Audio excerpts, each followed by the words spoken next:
If you want to close your Google Meet account, follow these simple steps to ensure a smooth process.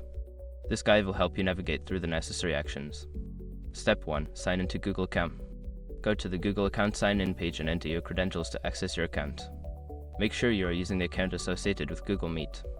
Step 2. Access Google account settings. Once signed in, click on your profile picture or initial in the top right corner.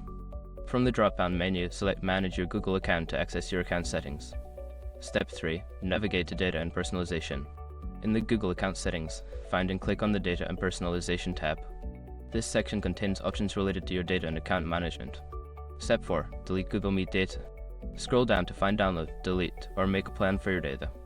Click on it, then select Delete a service or your account. Follow the prompts to delete your Google Meet data specifically. Step 5. Confirm account closure.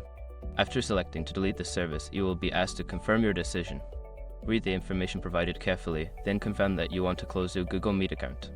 Once you have completed these steps, your Google Meet account will be closed. Make sure to back up any important data before proceeding, as this action is reversible.